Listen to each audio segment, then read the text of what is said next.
He's as precious as apple pie. Those were the words my mother-in-law Nancy used when she saw my newborn son. She showered him with such adoration, it was clear she truly loved him. She willingly took care of him when I was at work. But at the time, I didn't notice it. The love she lavished on my son was a bit too much. My name is Emily. I'm 28 years old and working full-time. I married my husband, Liam, a year ago, and soon after we started living with his parents. Before moving in, I was a little anxious, but my relationship with my mother-in-law was, I believe, reasonably good. She even helped us with household chores since my husband and I are both busy with work. But if there was one thing that bothered me, it was the daily questions about our plans to have a child. It's been a year since you got married. Aren't you planning to have children yet? I think it's about time you started. You're not getting any younger. Don't you think you should be more mindful of that?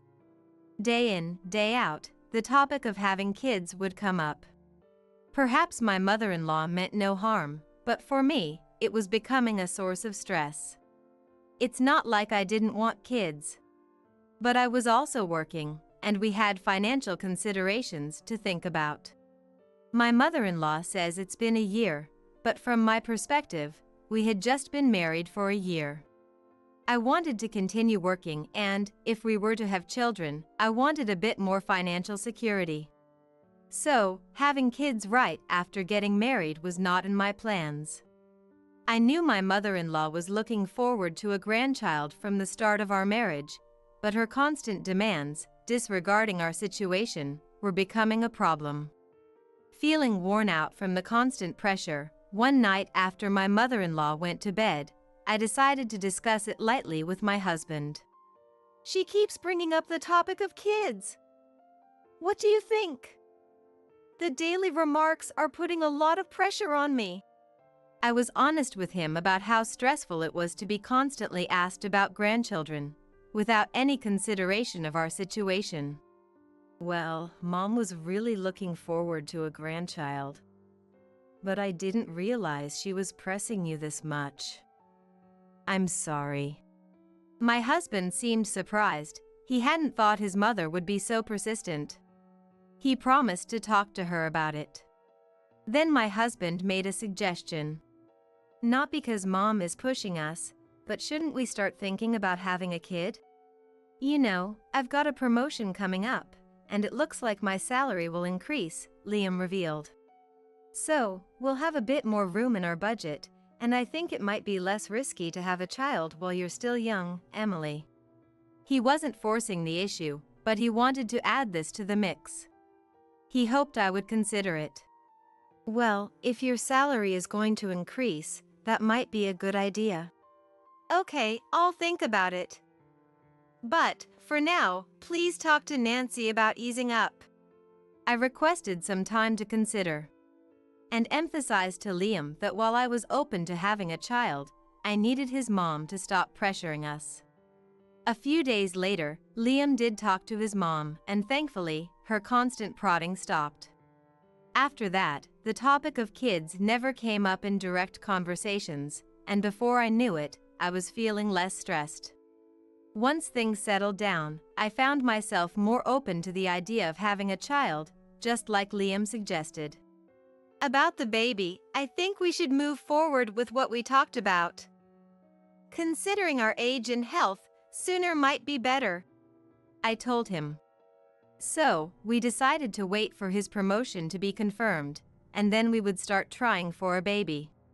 Half a year later, everything fell into place, and I found out I was pregnant. We were happy, but nobody was more thrilled than Nancy. She had been waiting for this moment to become a grandmother. Every day, she was restless with anticipation, always checking up on me, which was quite endearing. Although I didn't appreciate her rushing us, I knew it was because she wanted a grandchild so badly. Gradually, I found myself able to interact with her in a more relaxed manner. A few months later, the day of delivery arrived. Despite my many fears and worries, with the support of my husband Nancy, I successfully gave birth to a healthy baby boy. We named him Jackson. The joy I felt holding our little son was immeasurable. After the delivery, I went on parental leave and dedicated my time to taking care of our newborn. As a first-time mom, I was groping my way through child rearing. And it was a lot harder than I had anticipated. Nevertheless, the joy of having Jackson far outweighed the hardships, and I cherished every moment I spent with him. Time flew by quickly, and before I knew it, Jackson was nearly a year old, and my parental leave was about to end. I decided to return to work as planned. But then we hit a snag. We couldn't find a childcare center. I knew there was a shortage, but I didn't expect it to be this difficult. Liam and I were left scratching our heads. Eventually, I decided to extend my parental leave. During that time, Jackson kept growing, and by the time he was almost 2, I decided to return to work. We still couldn't find a childcare center, but Nancy offered to take care of Jackson. "You don't want to quit your job, do you, Emily? I'm always home anyway, so please don't hesitate to leave him with me," she said. "I'll just be bored if I'm alone." Her offer was a godsend. With our son turning 2, my husband and I had been planning to enroll him in preschool when he hit 3. There seemed to be openings at a nearby kindergarten, and we thought we could somehow manage for another year. For the past 2 years, we'd been sharing childcare responsibilities with my mother-in-law. She was someone we felt we could trust to care for our son. Thanks to her, I was able to make a successful return to work. So, I started working again. Everything was going smoothly at work, and our life was complaint-free. A year after we started this lifestyle, as our son was about to turn 3, I noticed something odd about him. He used to be thrilled when I came home, but now he seemed distant. He was always around my mother-in-law, not wanting to get close to me. I thought maybe he'd become too attached to my mother-in-law because she was looking after him, but I was also doing my best to communicate with him. I wondered what could have possibly happened. Then, something even more worrying occurred. Our son had stopped speaking almost entirely. As he grew older, he became quite the chatterbox, to the point where it was almost too much. Now, it was as if he was a completely different person, not speaking at all. Could it be because I've been working and he's feeling lonely? Or is there something wrong with him? My husband had also noticed that something was off about our son. We decided to take him to the hospital. But my mother-in-law vehemently opposed this. "A hospital? Why? Jackson is fine. He's a really good boy. I'm the one looking after him, so trust me. Don't label this child as sick." She was absolutely frantic in her opposition. This made me suspicious. A woman as overprotective as her should be rushing to the hospital if she thought something was wrong with our son. Yet she was actively opposing us taking him. I had always trusted her with our son, but this made me distrustful. My husband also felt there was something off about my mother-in-law, and brought it up one night after she'd gone to bed. "Do you really think there's nothing wrong with Jackson? Mom was so adamant that he's fine. I think we should get him checked out." I agreed with my husband. Our once talkative son had become entirely subdued. No matter how much my mother-in-law assured us he was fine, we couldn't just let it be. We decided on the spot to take him to the hospital immediately. A few days later, my husband took time off work to match my schedule, and we took our son to the hospital. My mother-in-law seemed unhappy about this until the end. "I told you he's fine. This is a wild goose chase." She was still angry as we left the house. She initially wanted to come along, but my husband told her it was best if just the 2 of us took him, which might have upset her. Ignoring my mother-in-law's irritation, we headed to the hospital with our son. Our son was our main concern, not my mother-in-law. Throughout our journey to the hospital, our son remained silent. My husband and I attempted to lighten the mood, to break his silence, but it was in vain. Could something be wrong with him? We exchanged worried glances. Upon arrival at the hospital, our son went through a series of tests. My husband and I stood by anxiously, awaiting the doctor's diagnosis. We were prepared to accept any result calmly. But the doctor's diagnosis was something we hadn't expected. Despite the multitude of tests, the doctor stated that there was no physical abnormality in our son. A sense of relief washed over us, but it left us puzzled. Why had our son changed so drastically? To our queries, the doctor suggested, "It might be something psychological. It might be something psychological." What could he mean by psychological? On our way home from the hospital, my husband and I discussed various possibilities. Still, we arrived home without any clear answers. As soon as we entered the house, my mother-in-law, as if lying in wait, asked us about the test results. When we told her that there were no physical issues, she responded with a triumphant, "See? I told you so." We deliberately kept quiet about the psychological aspect, knowing that she would likely create a fuss over it. From then on, my husband and I paid more attention to our son than ever before. I made a point of coming home from work as early as possible to spend more time with him. My husband did the same, trying to converse with our son more, even sharing a bath with him, ensuring he established solid communication. Gradually, changes started to appear in our son. He still didn't talk much, but he began to approach me with a smile, just like before. My husband and I reflected on our behavior, thinking that we might have made him feel lonely. I even started contemplating quitting my job. Then one day, after finishing work, I came home to find our son waiting to greet me. Such an occurrence had become rare, and it filled me with joy.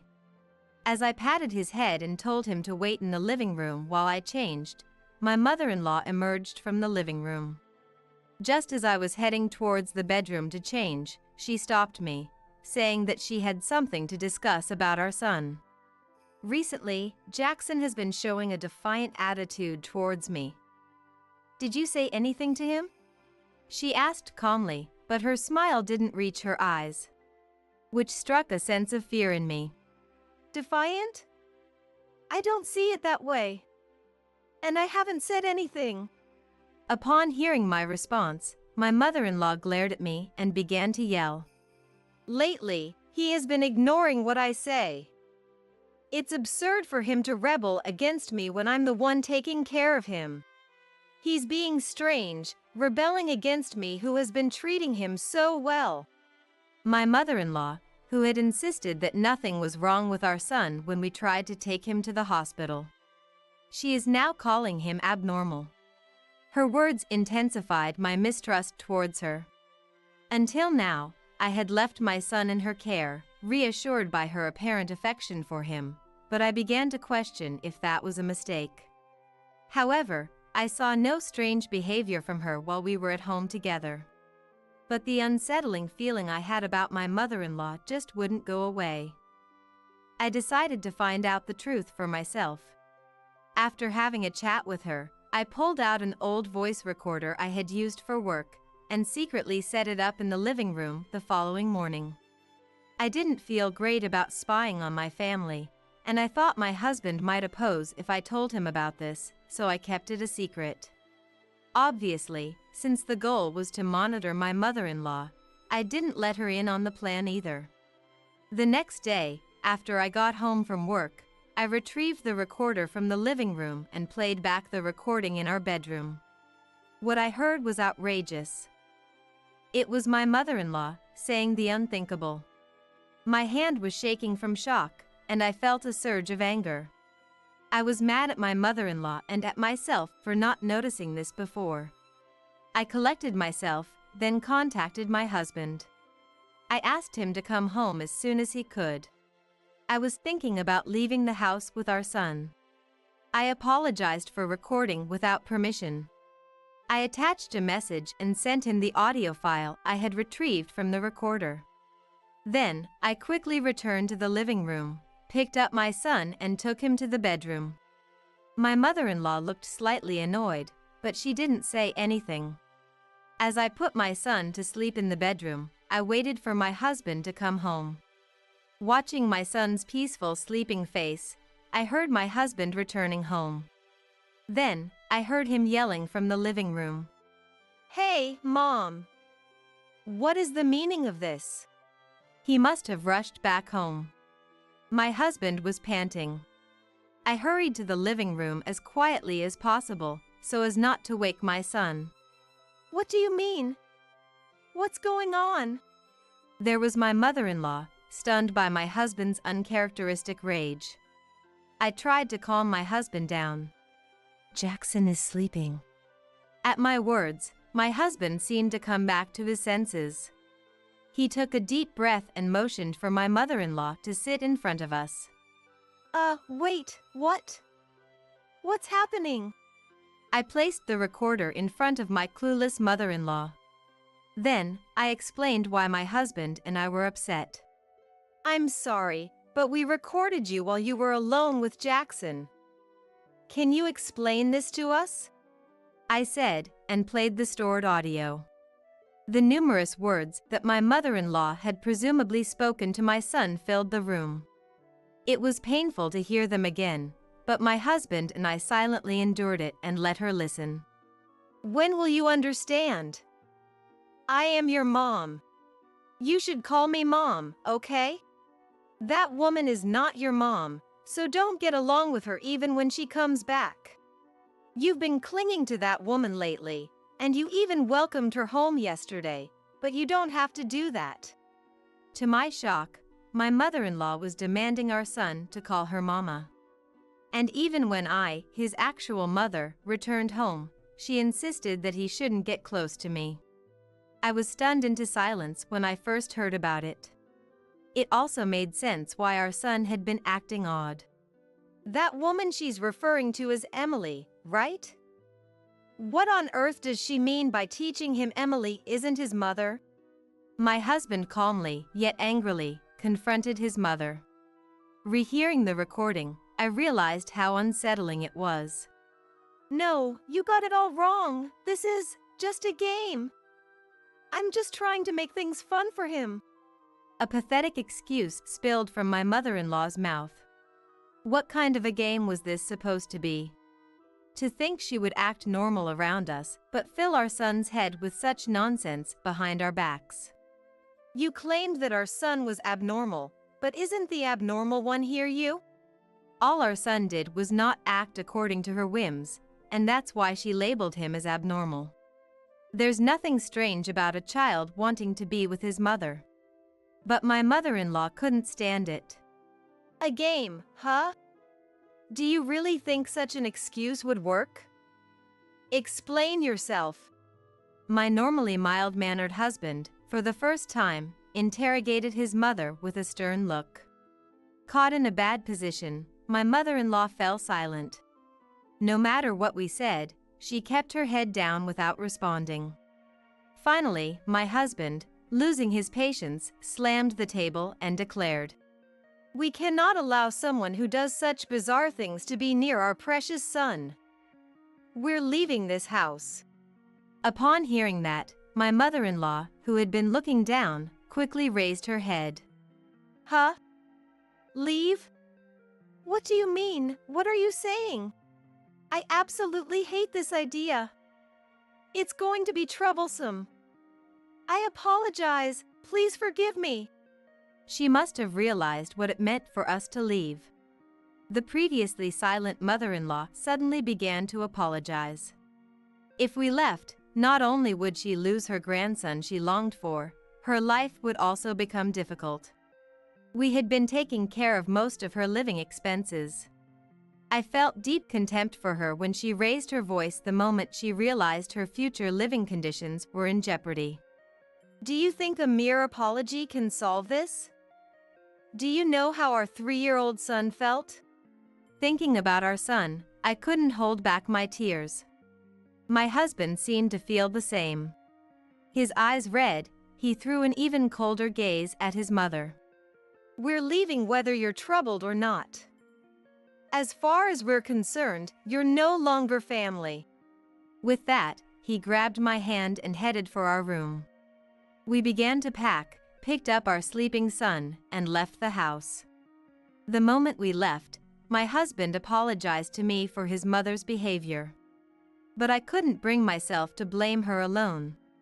We are also responsible for not noticing it earlier and leaving him with her.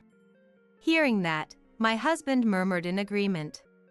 But severing ties with my mother-in-law was the decision my husband and I made. It was undeniable that our current situation was having a negative impact on our son. That's why we, as parents, must improve it. As we discussed this, we hailed a cab and headed for my parents. I had contacted them before confronting my mother-in-law, so both my dad and mom warmly welcomed us. There, my husband apologized to our son about his grandmother and patiently listened to his side of the story. However, as expected, our son didn't say a word. He might be hurt deep down. Let's give him time until he's ready to talk. We decided to prioritize keeping him as calm as possible for now, while also considering counseling for him. Jackson, I'm sorry. From now on, it's just going to be the 3 of us, Mom, Dad, and you. You don't have to worry about anything anymore. My husband gently patted our son's head as he said this.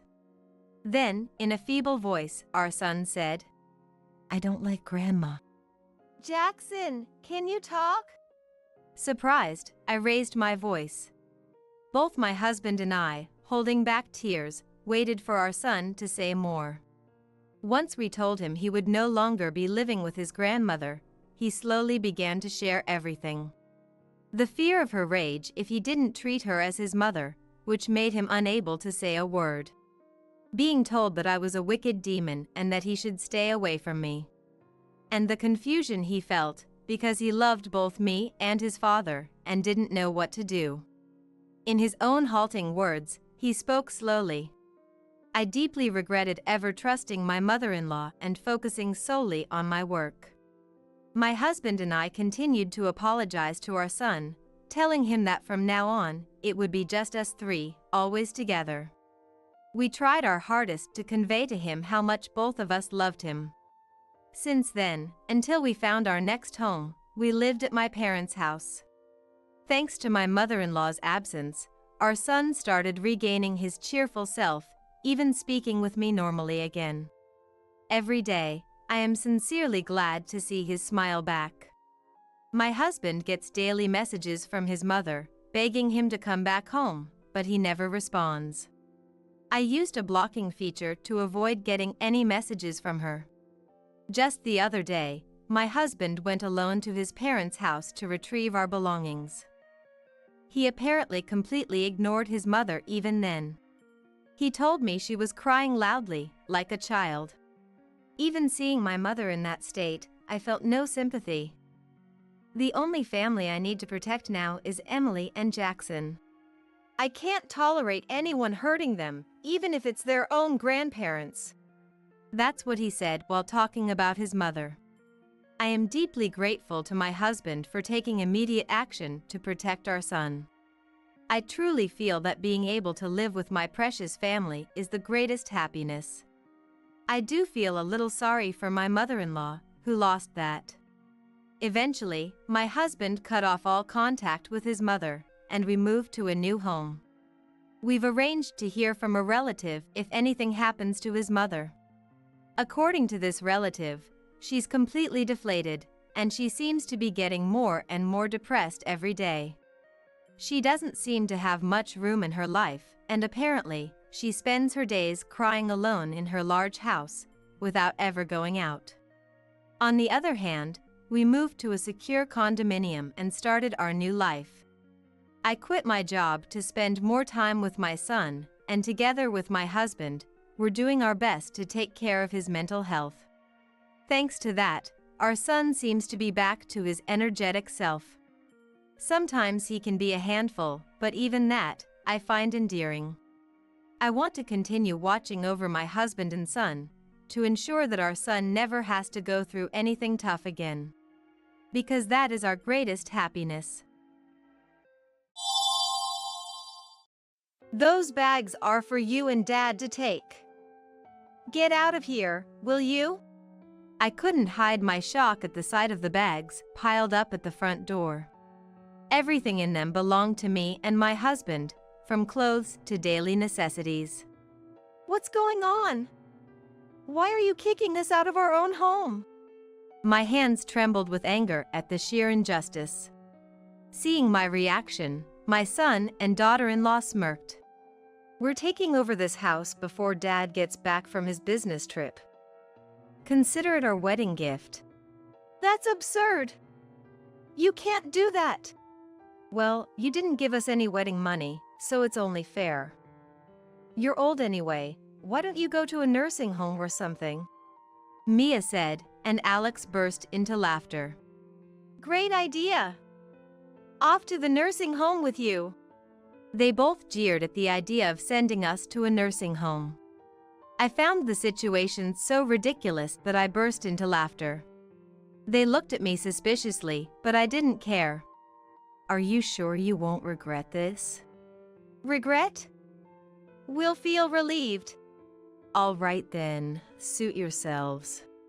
I smiled at the bluffing Alex and Mia, grabbed my bags, and left the house. Ah, it feels so good without the nuisances. We got the house, too. This is awesome. I heard their jubilant voices from the other side of the front door. They have no idea what's coming for them. I dragged my carry-on bag away from the scene. My name is Laura. I've worked in caregiving for many years and retired at 70. I enjoy interacting with people, so even after retirement, I volunteer locally. My husband is also in his 70s and runs a small to medium-sized business. He's quite active for his age, often accompanying his employees on business trips. It seems that the company will be handed over when the successor grows up, so I would like to support husband's work until then. We have a son named Alex. He was a miracle baby for us, as we struggled with infertility for years. We raised him with love and care, and he used to be a well-behaved child. Alex had always been a good kid, the kind of son that made parents proud and neighbors talk. It's not like we spoiled him. We taught him the basics: what's wrong is wrong, and don't do things that annoy others. But when Alex hit high school, we realized there's only so much parents can do. He started hanging out with a local group of troubled teens, and his life began to spiral. The influence of friends can be greater than that of parents. Our once honest and straightforward son became rebellious, selfish, and self-centered. He barely graduated high school and went on to a local college, where he started demanding to live alone. We rented an apartment for him and supported his tuition and living expenses. We hoped college would give him a sense of urgency and a stepping stone to independence, but Alex barely attended classes and remained aimless even after barely graduating. Now, Alex is in his mid-40s. No job, no significant other. Is he going to be all right? These were my worries when I called him about coming home for the holidays. That's when everything started to unravel. Hello, who is this? The voice I heard after 6 months was clearly not Alex's. A woman's voice, cute but somewhat languid. Is this Alex's phone? Who are you? Who are you? I heard Alex's voice faintly in the background. Mia, who are you talking to? Alex, some unknown lady is calling. I don't know any older women. Who is it? Alex, now laughing, took the phone and his voice turned noticeably annoyed when he realized it was his mom. What do you want, Mom? Why? You haven't shown your face in years. How about coming home for the holidays? Your dad misses you. In fact, my husband was really missing him. Probably more than me. He's always concerned about Alex's future and well-being.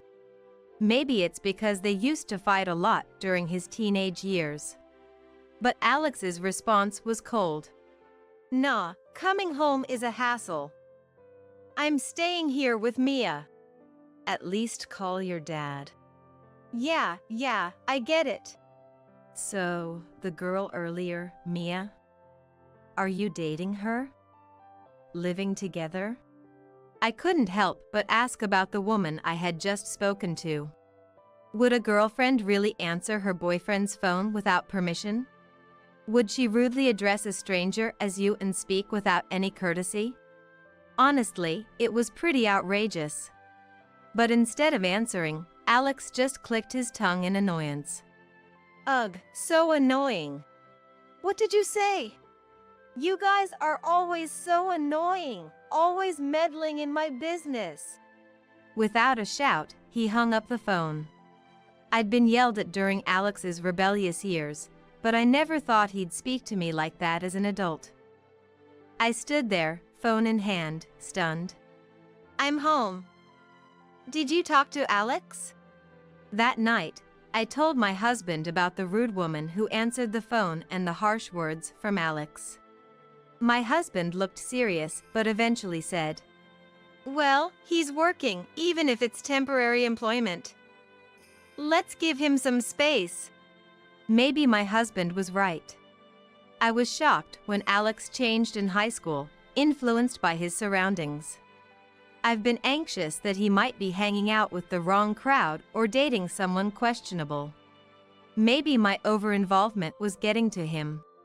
I decided to consciously hold back on reaching out. A few months later, Alex contacted us. He said he'd found a decent job back home and would be returning soon. Despite everything, my husband and I were relieved.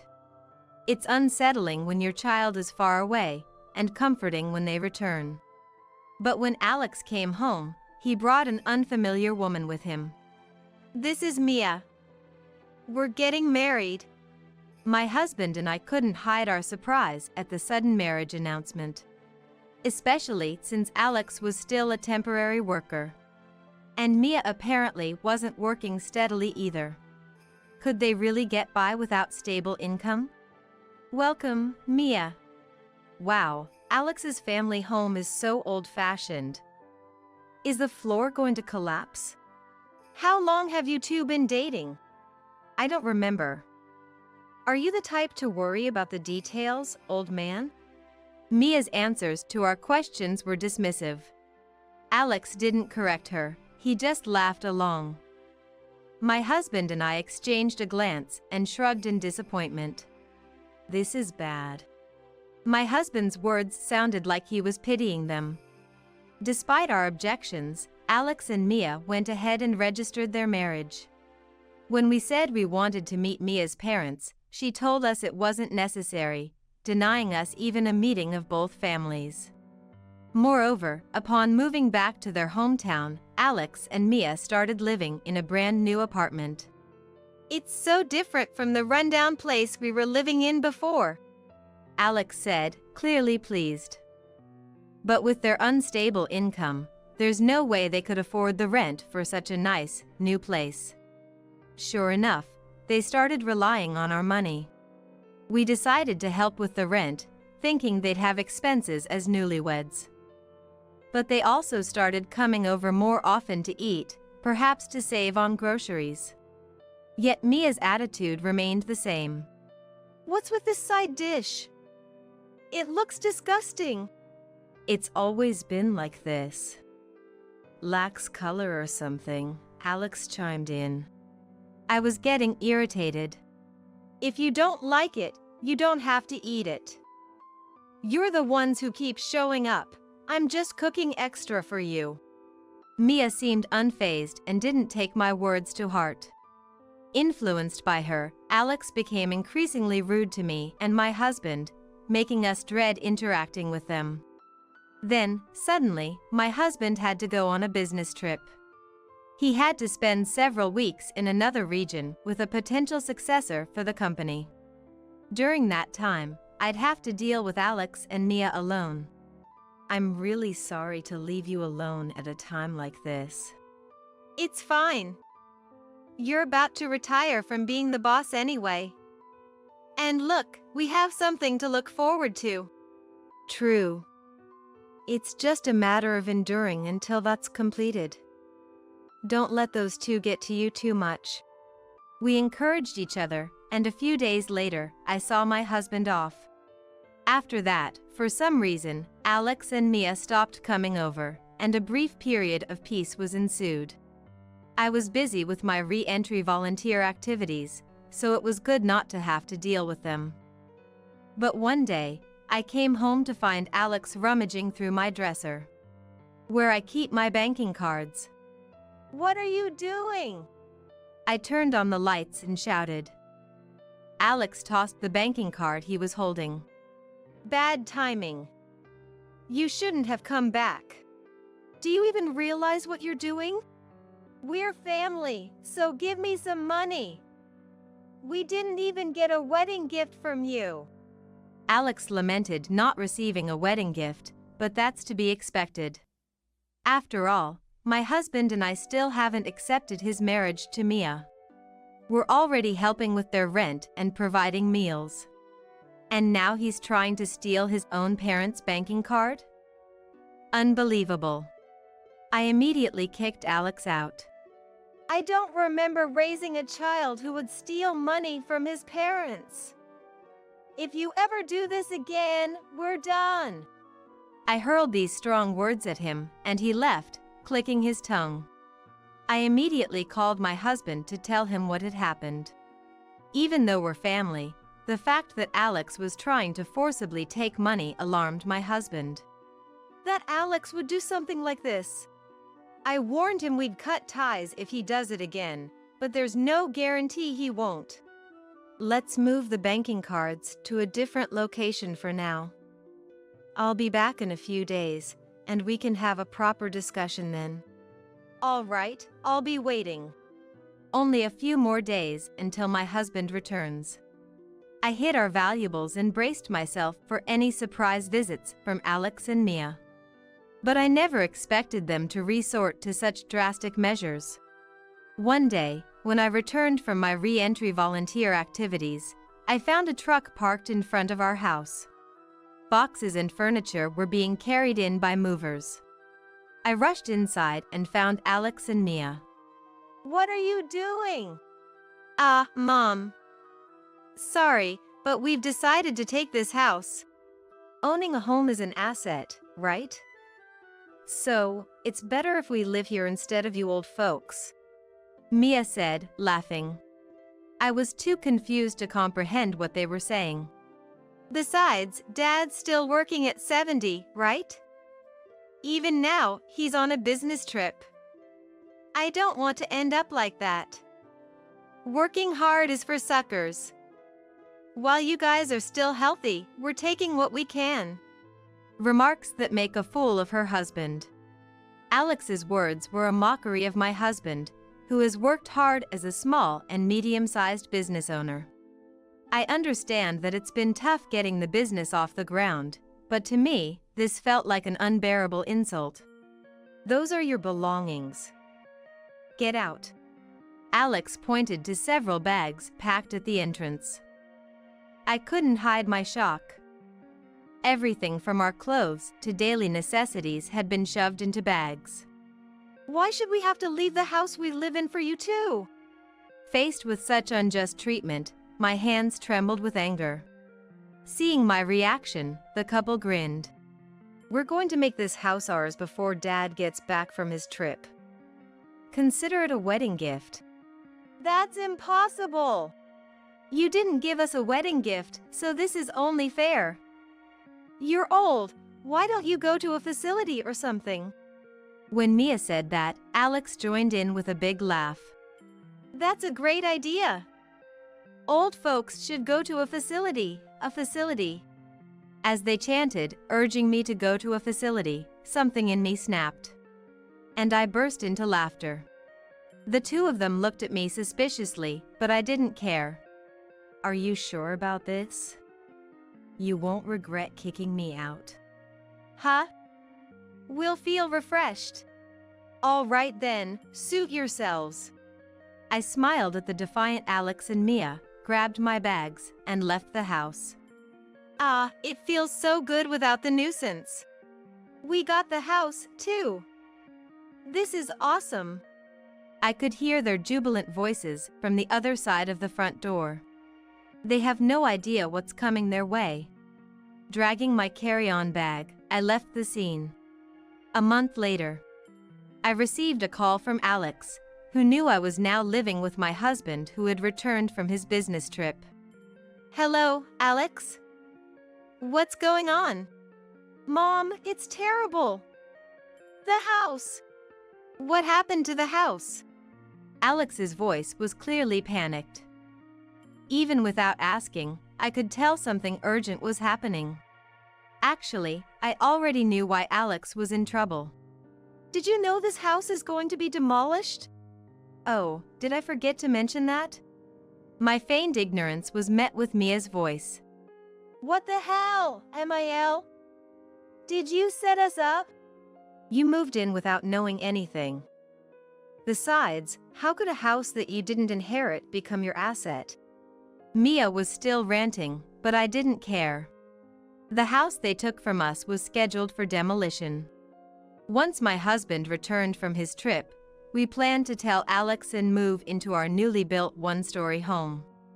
We had moved our banking cards to the new house the day Alex went snooping, so they were safe. I was planning to explain everything step by step, but Alex and Mia took that opportunity away from us. Listen, the contractors are already here, telling us to vacate. Where are you guys? Can you take us in for a bit? Well, you have that rental apartment, don't you?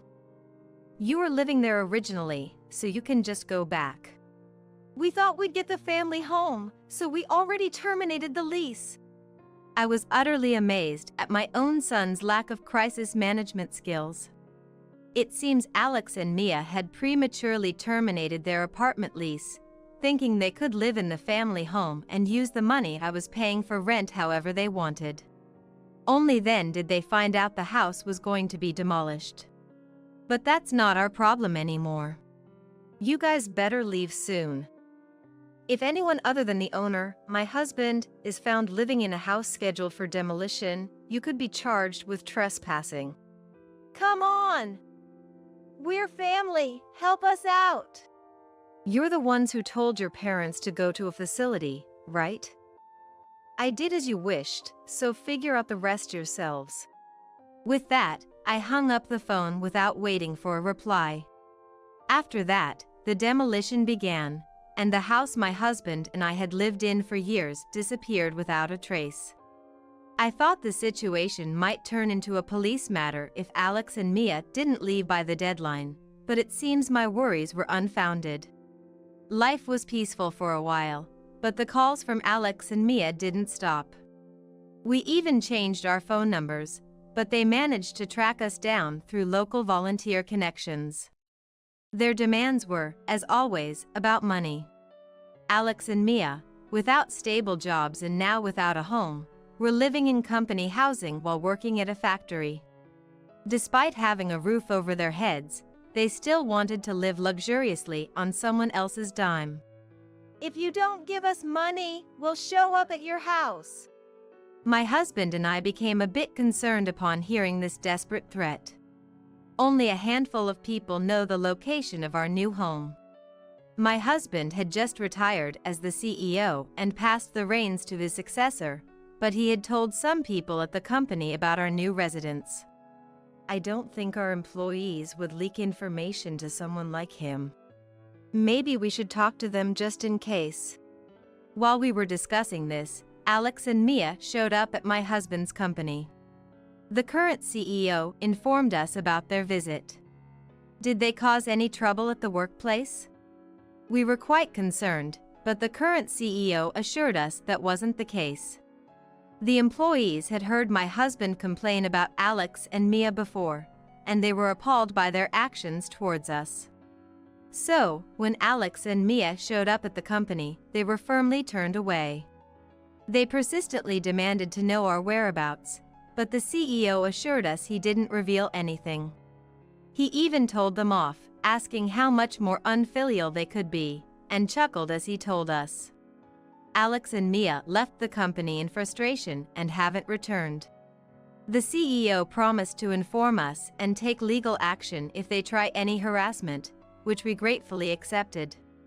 He assured us that the entire company intends to protect my husband and me. It's probably the result of goodwill my husband built up while running the company. And we made a decision. We're cutting ties with Alex and Mia. Wanting money so badly that they'd inconvenience not just their parents but also those around them. Exactly. I don't even feel sad about it anymore. Parents and children are separate individuals, even if they share the same blood.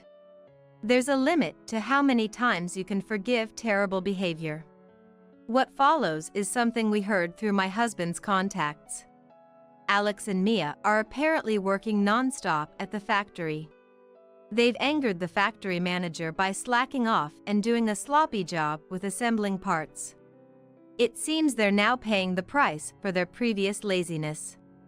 Perhaps because of their busy lives, Alex and Mia are constantly fighting, causing complaints from their neighbors in the company housing.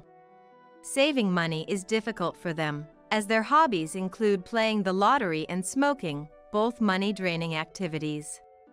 The stress of not being able to save money despite working hard and having no one to rely on must be tough.